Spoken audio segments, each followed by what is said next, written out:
விடுதலை சிறுத்தைகளோட மது ஒழிப்பு மாநாட்டுக்கு அதிமுக அழைப்பு கொடுத்திருக்காங்க. இது தேர்தல் நிலைப்பாடை தாண்டி மது ஒழிப்புக்காக அழைச்சிருக்கோங்கிற மாதிரி அவர் சொல்றாரு. இல்ல, அவங்க அழைச்சி அவங்க போனா நல்லது தானே, நல்ல விஷயத்துக்காக ஒன்னா சேர்ந்தாங்கன்னு அர்த்தம் தானே. போய் அது மாநாடு நடத்துறதுல ஒன்னும் தப்பு இல்லை. விழிப்புணர்வை இப்ப அரசே கூட மதுவிலக்கு அந்த விஷயங்கள்ல விழிப்புணர்வு ஏற்படுத்துகிற அந்த பணியினை அரசே கூட செய்து கொண்டுதானே இருக்கிறது. கூட்டணிக்கு பலப்படுத்தக்கூடிய அச்சாரமா இந்த விழா அமையும். எது இன்னும் பலப்படுத்தக்கூடிய அச்சாரம் கூட்டணி 2017 இதே மைதானத்தில் தான் கூட்டணி உருவானது. 2016 மக்கள் நல கூட்டணியிலிருந்து 2017 இந்த மைதானத்தில் தான் முரசொலி பவள விழாவில் தான் இந்த கூட்டணி உருவானது.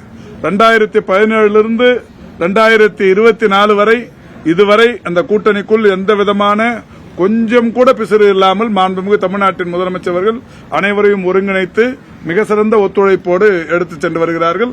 இன்னமும் பல ஆண்டுகள், இன்னமும் பல தேர்தல்கள் இந்த கூட்டணி மிக சிறப்பாக தொடரும்.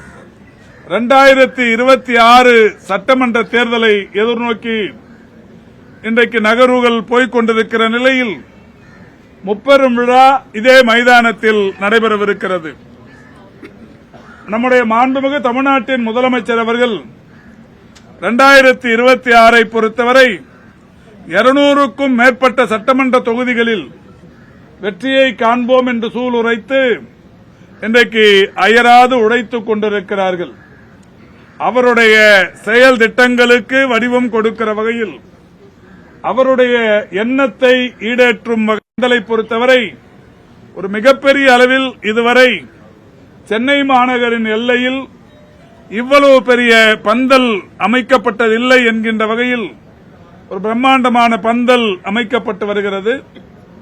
இதற்கு முன்னால் இங்கே நடத்திய நிகழ்ச்சிகளை காட்டிலும் 1.5 மடங்கு கூடுதலான வகையிலான பந்தலும் இருக்கைகளும் அமையப்பெறவிருக்கிறது. 65,000 இருக்கைகள் போடப்படவும் சற்றொப்ப 1,00,000 பேர் பங்கேற்கிற வகையிலான ஒரு எழுச்சி மிகுந்த நிகழ்ச்சியாக இது இருக்க உள்ளது.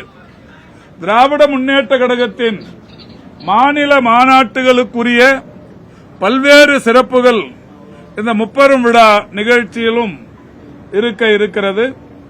இந்த மாநாட்டு திடலில், இந்த முப்பெரும் விழா மைதான திடலில் திராவிட முன்னேற்ற கழகத்தின் பவள விழாவை குறிக்கிற வகையில் 75 அடி உயர இருவண்ண கொடி பட்டொலி வீசி பறக்கவிருக்கிறது. 75 அடி உயர கொடியோடு சேர்த்து 50 அடி 60 அடி உயர கொடிக்கம்பங்கள் இந்த மைதானத்தை சுற்றி இருமருங்கிலும் அமைக்கப்படவிருக்கிறது.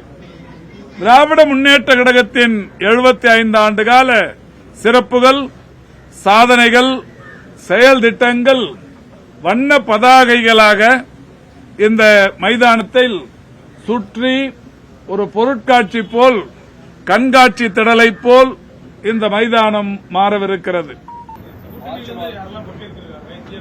இது முழுக்க முழுக்க திமுகவின் முப்பெரும் விழா. அனைத்து கட்சி அந்த நிகழ்ச்சி இல்ல, முப்பெரும் விழா.